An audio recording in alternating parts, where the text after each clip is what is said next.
तो जैसा कि लास्ट एपिसोड में हम लोगों ने देखा था कि योंगफाई डोंग को लेकर एक बहुत ही पुराने पैलेस के अंदर चला जाता है जो कि बहुत ही खूंखार दिख रहा था। वो लोग उसके अंदर जाते हैं तो वहाँ पे मौजूद एक गॉड अचानक से जिंदा हो जाता है और वो उन लोगों को मारने की कोशिश करता है। और हमें दिखाया गया था कि वो गॉड सबसे पहले योंगफाई के हाथ पैर बांधकर अपनी फिंगर्स के जरिए उसे मसलने ही वाला था, मगर अचानक से डोंग ने उसे आकर बचा लिया था। मगर उसे बचाते हुए वो खुद भी जख्मी हो गया था, जिस पर योंगफाई को बहुत ज्यादा जोश आ जाता है और वो बदला लेने के लिए उस गोड से ही भिड़ जाता है और जेड रुई का इस्तेमाल करते हुए उसने उस जायंट गोड को पूरी तरह से उस जेड रुई के अंदर एब्जॉर्ब कर लिया था, जिसकी वजह से वो खुद भी बहुत ही बुरी तरह से इंजर्ड हो गया था। और डोंग उसे जैसे ही छूता है तो अचानक से वो एक जोरदार झटके से दूर जा गिरता है और फिर वहां पर एक ओल्ड मैन अपीयर होता है जो कि आहिस्ता आहिस्ता उन लोगों के करीब आता है और योंगफाई की आंखें भी बंद होने लगती हैं। मगर जब उसे होश आता है तो वो देखता है कि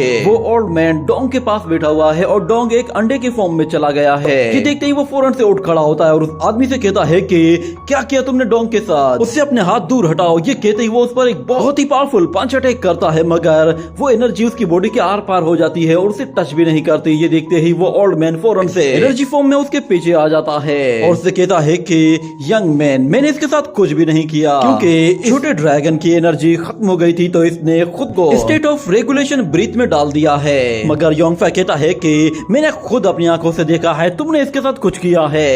ये कहते ही वो उस पर जैसे ही पंच से अटैक करता है तो वो ओल्ड मैन बहुत ही फास्ट स्पीड से उसे डॉज कर लेता है, जिस पर योंगफाई भी हैरान हो जाता है और वो ओल्ड मैन उससे कहता है कि तुमने जो कुछ भी देखा वो कोई इल्यूजन भी तो हो सकता है, मगर अब मुझे डिसाइड करने दो कि तुम हो क्या तुम कोई जिंदा इंसान हो या फिर तुम कोई मरे हुए इंसान हो। ये कहने के बाद वो अपनी स्टिक जैसे उसके फोरहेड पे मारता है तो हमें योंगफाई की आंखों के अंदर एक यिन यांग एनर्जी दिखाई देती है जो कि येलो और ब्लू फॉर्म में होती है। और फिर वो ओल्ड मैन अपनी स्टिक उसके ऊपर से हटाता है तो योंगफाई फौरन से पीछे हट जाता है। इसके बाद वो ओल्ड मैन कहता है कि अच्छा तो ये तुम हो रियल ओनर। ये सुनकर योंगफाई को भी काफी हैरानी होती है कि ये मुझे रियल ओनर क्यों कह रहा है, मगर दूसरी तरफ वो ओल्ड मैन कहता है कि मैंने बहुत ही ज्यादा लंबा टाइम यहाँ पे इंतजार किया है, फाइनली अब मेरा इंतजार खत्म होगा। मैंने अपनी जिंदगी बहुत ही लंबी जी ली है, मुझे लगा नहीं था कि मैं इस दिन तक जिंदा रह पाऊंगा। ये कहकर वो हंसने लगता है, मगर दूसरी तरफ योंगफाई उससे कहता है कि आखिर तुम ये किस तरह के ट्रिक्स यूज कर रहे हो। तो वो ओल्ड मैन उससे कहता है कि यंग मैन, क्या तुमने एक मिनट के लिए भी ये सोचा नहीं कि तुम अपने आप यहाँ पर कैसे आ गए।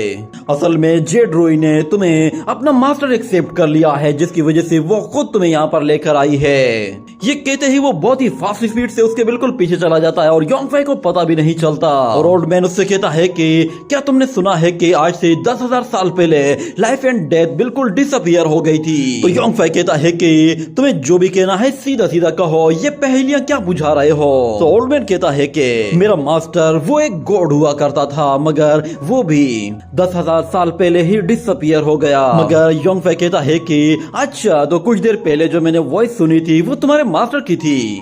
तो ओल्ड मैन कहता है कि नहीं, तुमने बाहर कोई आवाज सुनी है तो वो मेरे मास्टर की नहीं है, वो तो असल में एक बहुत ही भद्दा सा बीस्ट है जो कि तुमसे बातें कर रहा होगा। मेरी मानो तो उसकी किसी बात पे कभी भरोसा मत करना। ये कहते हुए वो फिर से हंसना शुरू कर देता है और योंगफाई कहता है कि मुझे तो ऐसा लग रहा है कि जैसे अगर कोई मुझसे झूठ बोल रहा है तो वो सिर्फ तुम हो। मगर ओल्ड मैन कहता है चलो ठीक है, अगर तुम हर चीज पर तभी बिलीव करते हो जब तुम उसे देखते हो तो फिर मैं भी तुम्हें दिखाता हूँ कि तुम्हारी रियलिटी क्या है। ये कहने के बाद हमें दिखाया जाता है कि अचानक से कुछ एनर्जी सीधा उस पैलेस के अंदर आती है और वो एनर्जी सीधा उस पैलेस से सीधा ऊपर आसमान की तरफ चली जाती है और उसके बाद फिर एक ब्लू एनर्जी नीचे से आते हुए सीधा योंगफाई के पास जाने लगती है और जैसे उसे टच करती है तो अचानक से योंगफाई को अपने सर में बहुत ज्यादा दर्द फील होने लगता है और वो कहता है कि मैं खुद को कंट्रोल नहीं कर पा रहा।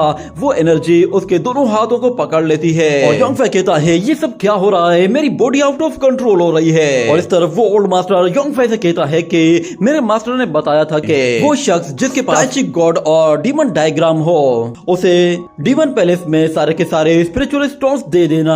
उम्मीद है कि तुम हमें बिल्कुल भी मायूस नहीं करोगे। और हमें दिखाया जाता है कि उस पैलेस के ऊपर हमें एक टाइची डायग्राम फॉर्मेशन दिखाई देती है, जिससे एक बहुत ही पावरफुल लाइटनिंग नीचे आती है और वो ओल्ड मैन उस लाइटनिंग को अपने हाथों पे ही होल्ड कर लेता है और बहुत ही फास्ट स्पीड के साथ योंगफाई पर हमला करता है। तो हमें दिखाया जाता है कि योंगफाई वापस से अपनी पास्ट मेमोरी में चला जाता है, मगर वो कहता है कि ये सब क्या है, लगता है उसने मुझे किसी इल्यूजन में डाल दिया है।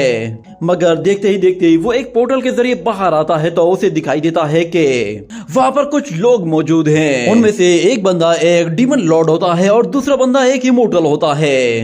वो अपने सामने मौजूद एक डीमन आई को कहते हैं कि तुम खुद को वे ऑफ हेवन कहते हो, आखिर ये तुम्हारी कौन सी रीइंकार्नेशन है? तो फिर वो डीमन आई उनसे कहती है कि ये मेरा 5th लेवल है और 5th लेवल ही सब कुछ होता है और ह्यूमंस की लाइफ अब पूरी होने वाली है। ये कहने के बाद वो लॉर्ड उससे कहता है कि तुम धोखेबाज हो, तुम्हें क्या लगता है कि तुम हमें बेवकूफ बनाकर आपस में लड़वाने की कोशिश करोगे?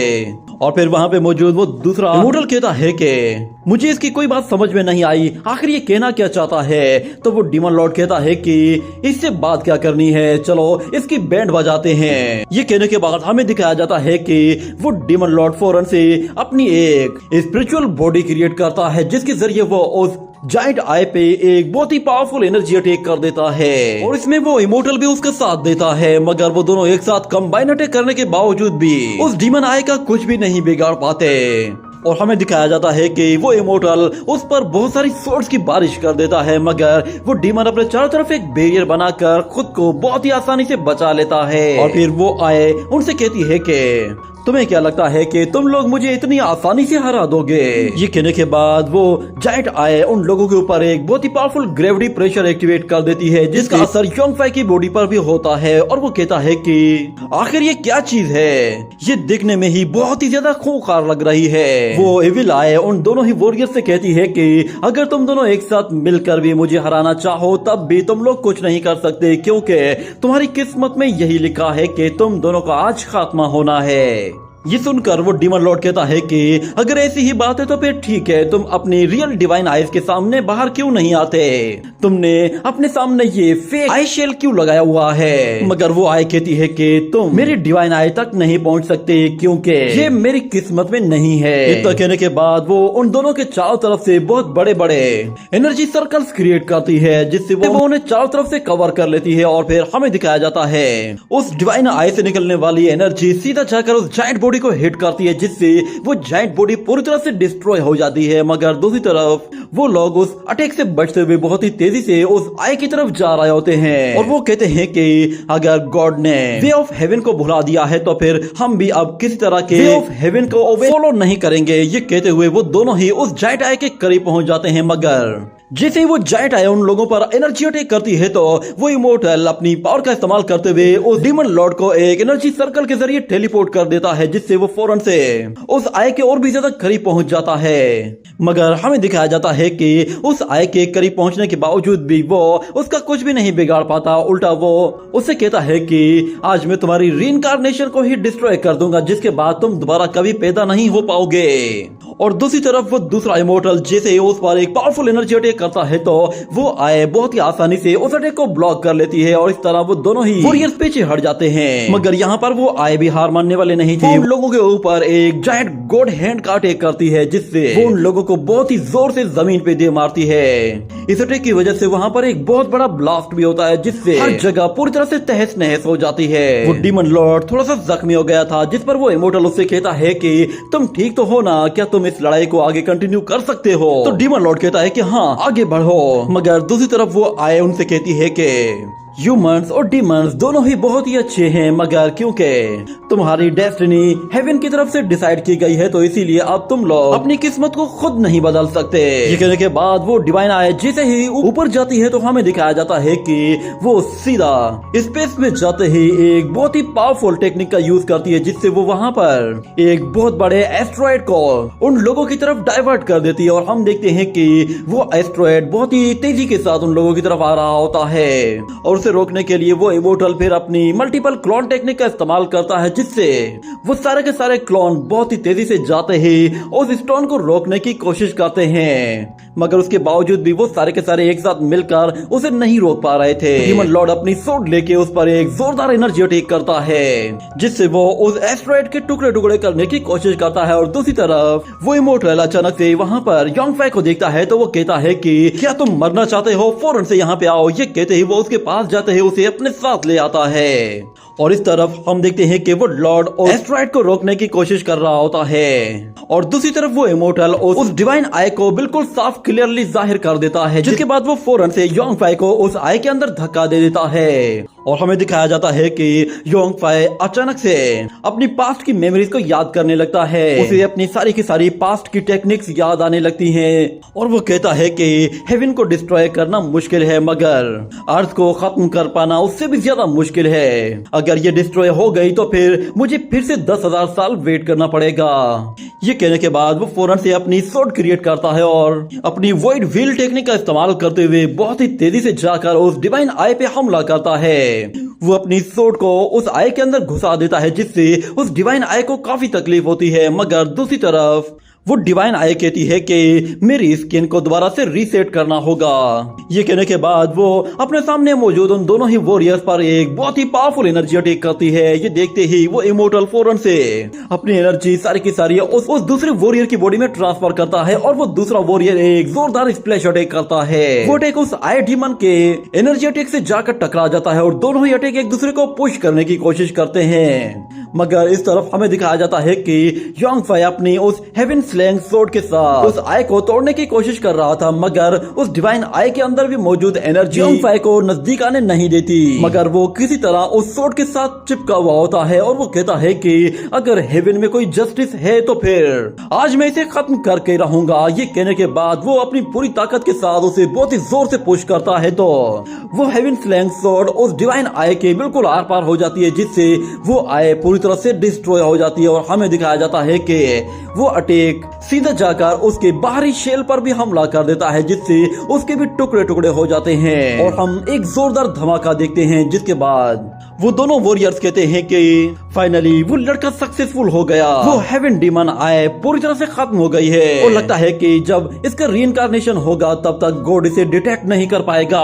वो लोग योंग फाई से कहते हैं कि जब तक हम लोग जिंदा हैं हम लोग तुम्हें हेवन गॉड से प्रोटेक्ट करते रहेंगे, चाहे इसके लिए फिर हमें कितनी मर्तबा भी किसी डीमन से क्यों न लड़ना पड़े। और हम देखते हैं कि योंग फाई वापस से उस जगह से निकलकर एक और जगह की तरफ जा रहा होता है, जहाँ उसे कुछ पर्पल फ्लावर दिखाई देते हैं, और एक हाथ दिखाई देता है जिसके अंदर से लाइटनिंग एनर्जी निकल रही होती है। और फिर हम उसके फादर को देखते हैं। अचानक से एक एनर्जी निकलती है जो कि सीधा योंग फाई की बॉडी के अंदर चली जाती है, और दूसरी तरफ हमें दिखाया जाता है यूशिन को।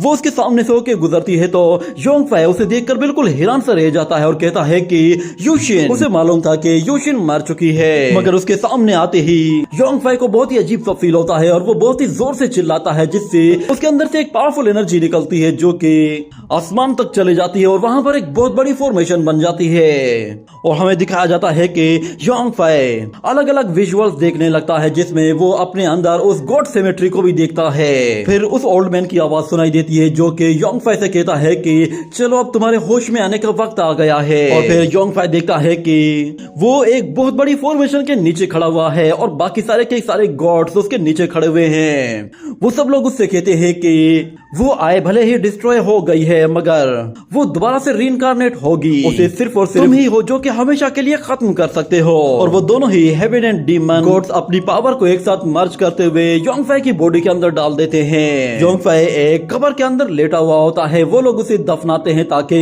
वो दोबारा से 10,000 साल के बाद जिंदा हो।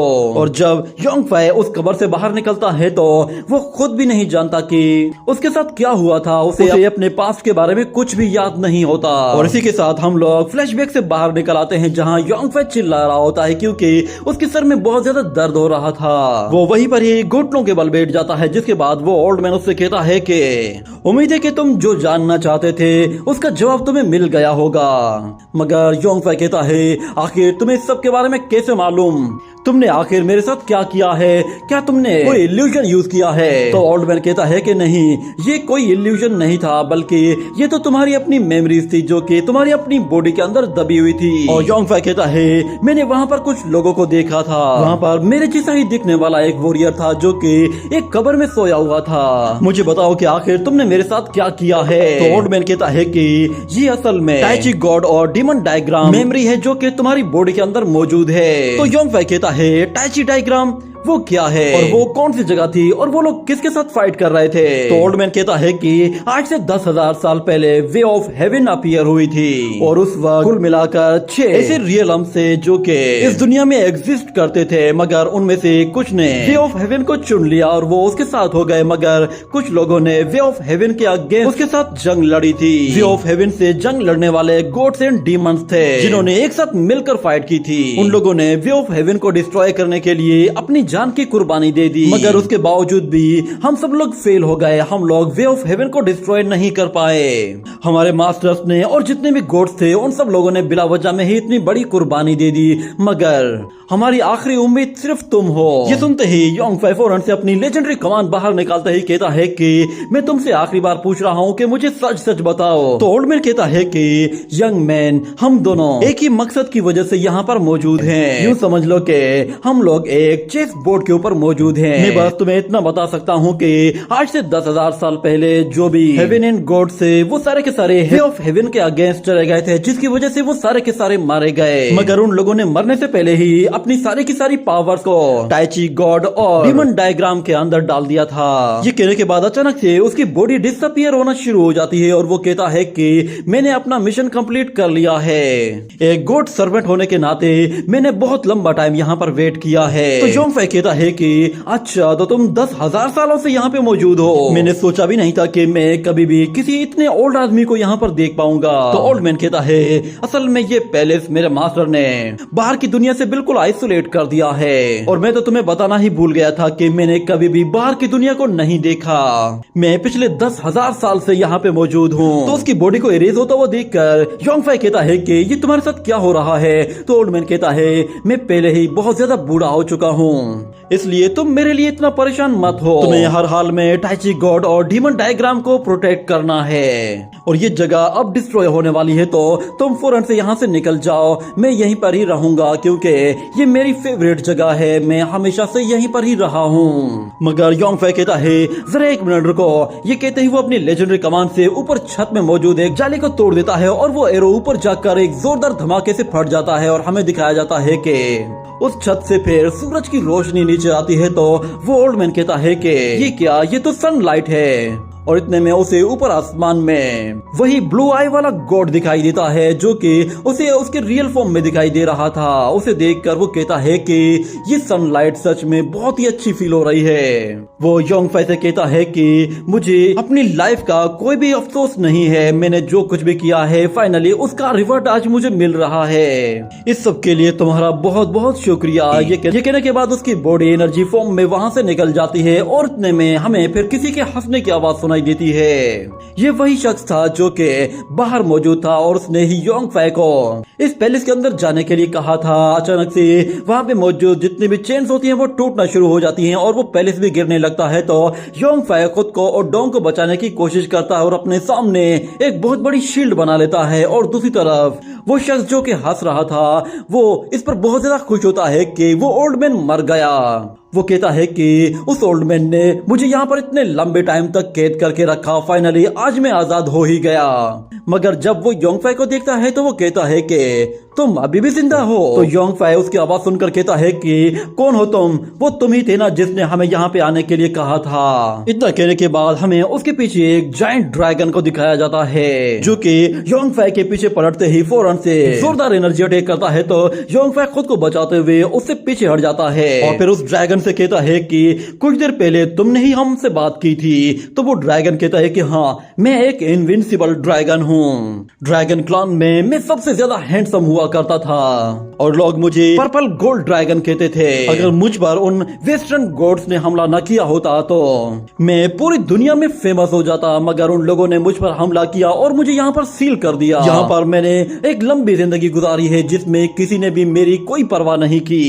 मगर फिर योंगफाई उससे कहता है कि तुम खुद को इनविंसिबल कहते हो, मगर इंसानों ने तो तुम्हें बुरी तरह पीट कर यहाँ पर दफन कर दिया था। ये सुनते ही वो ड्रैगन गुस्से में आ जाता है और कहता है तुम मेरा मजाक उड़ा रहे हो, लगता है कि शायद तुम्हें अपनी जिंदगी प्यारी नहीं है। ये कहते ही वो उस पर एक बहुत ही पावरफुल एनर्जी अटैक करता है और उसी के साथ ये एपिसोड यहीं पर ही एंड हो जाता है।